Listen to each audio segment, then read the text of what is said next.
Hey everyone, it's Matt. So in today's video, what I wanted to talk about is provide some practical insights in terms of how you can save some money. New Year's resolution time, right? And lots of people are going to have making careful financial choices or being more frugal with their money. There's going to have those types of things when it comes to their New Year's resolutions. Of course, it's going to be in line with some of the other stuff in terms of healthier and things like that. But this is definitely going to be one of the top items on lots of people's lists. But what I wanted to cover off in this video was not just that practical elements in terms of how you can save some money, but also talk about the other pillar when it comes to increasing your net worth, which is actually increasing your income. No, I won't spend too much time on it, right?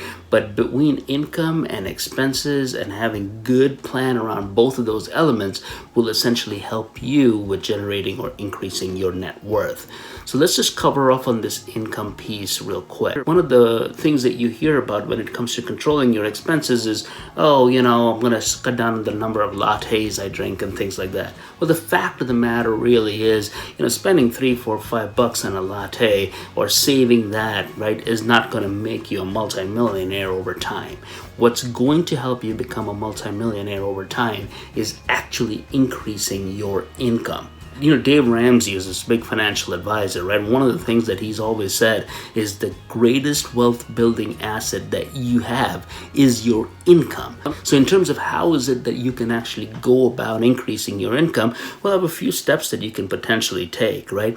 One of them is just go to your supervisor and ask them, how is it that you can differentiate yourself?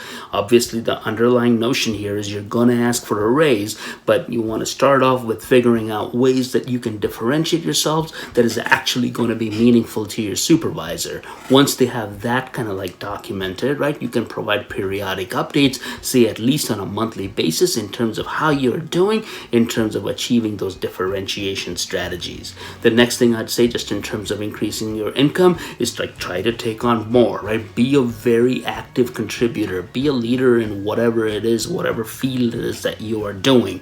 Being able to do that will not only serve as a differentiator like what we just sort of talked about, right? But it'll also show that you are a very valuable component of that company. Once you have those couple of things done, right, as you can go ahead and ask for that raise, right? You've set the expectations, you've been providing your supervisor with periodic updates, right? And you have some understanding through some research that you have also done through salary.com or Glassdoor or whatever in terms of how much it is that your field is actually paying. You can go in with some level of an informed decision of how much your value actually is, right, and how much you should potentially get paid. So you need to do some of these things before you go in and ask for money, because it's never a good idea, right, just to have this sense of entitlement and walk into your supervisor's office and just ask them for more money. Now, the other couple of things that I'd briefly touch on, right, is don't be afraid to look around for other opportunities as well, right? So it's one of those things where sometimes people get this level of comfort, right, that, oh, I know the people I'm working with, I kind of know the job that I'm doing, right? So I'm very comfortable in the position that I am. But if it's not going to result in significant income improvement over time, it may be an opportunity for you to see what else is out there. The last thing I'd say, at least from an income perspective, right, is look to investing in yourself, as well as look to investing in other ways such that you can generate more income, right? I'm not going to go down that side hustle, side gig path into too much detail in this video, but look at things like Fiverr just to identify opportunities where you can potentially utilize your skill set. There may be other platforms as well, depending on your area of expertise. Look into all of those types of things such that you can find out additional opportunities to create income. So if you're following along so far, right, this is a personal finance channel focused on helping you make smarter financial choices. So if that is something of interest to you, definitely subscribe to the channel and ring the notification bell as well. So as I said, right, I do want to talk about some practical insights in terms of how you can save some money in this year as well. Probably one of the biggest things that you can do, essentially delaying your gratification. If you're at a store or if you're online, wherever it is, and you're seeing something that is very desirable and you just can't wait to get your hands on it, right? Just stop, just pause, sleep on it, right? And next day evaluate whether that item or whatever it is essentially still as desirable as what you thought it was the day before. Delaying that gratification will go a long way. What happens typically is that fervor in terms of how you necessarily or intentionally want something the prior day, it significantly drops at, after a 24-hour period. The other opportunity for saving some money is also look at your technology stack, right?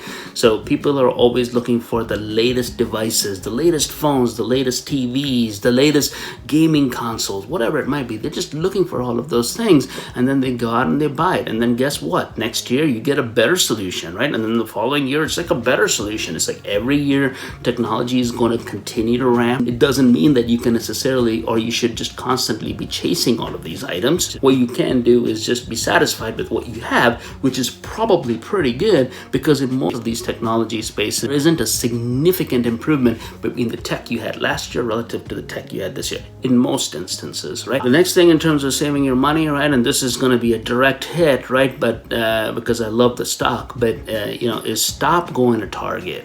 Just stop, right? Because when you go to Target, apparently it's this thing, it's kind of like this beacon where people just go in and then they forget about their budgets, they forget about what was on their list, and then they just start impulse buying, and it could result in hundreds of dollars going out the door. So just stop going to Target. The next thing I'd say in terms of saving some money, right, is once you get your vaccine, right, so this is very relevant just primarily for this year, but once you get your vaccine, don't feel this urge to start going out and spending all this money on leisure and entertainment. I know this is going to be really tough because sometimes people have been cooped up for a year now, right, and by the time they get their vaccine, they're going to be cooped up for another 6 to 8 months, okay? So it's going to be like all this pent-up demand, and people are just going to be exploding and wanting to do something from a leisure and entertainment perspective. And what I'd say on that, right, is create a budget in terms of how much you're going to spend on leisure and entertainment, because everybody needs that. It absolutely makes sense to do so. Don't create this budget later. Post you're receiving your vaccine, create it now. And once you've created it now, you follow that, right? So get your vaccine, follow that budget, spend exactly that amount on leisure and entertainment. Next thing I'd say, at least from a practical money savings tips perspective, list out all your subscriptions, right? People have so many subscriptions, myself included, okay? So you've got your Netflix, your Hulu.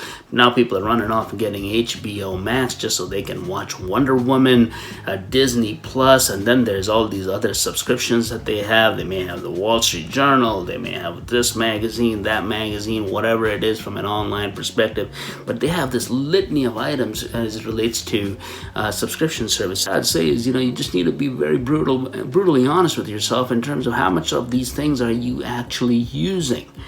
If you're not using it, be tough with yourself and just go ahead and cancel them. Looking at your subscription list, I would guarantee like probably half of those items can potentially be removed. The next thing I'd say is, delivery on your food, right? That's become one of the hot button items, especially when we go through this global healthcare crisis. People are just paying whatever it takes so that they can get delivery on their food, so they can get you're paying like $5 on delivery, or sometimes quite often more than that. So what I'd say is, just do the takeout, right? Just suck it up, do the takeout. That way you're at least saving some amount of money on it, right?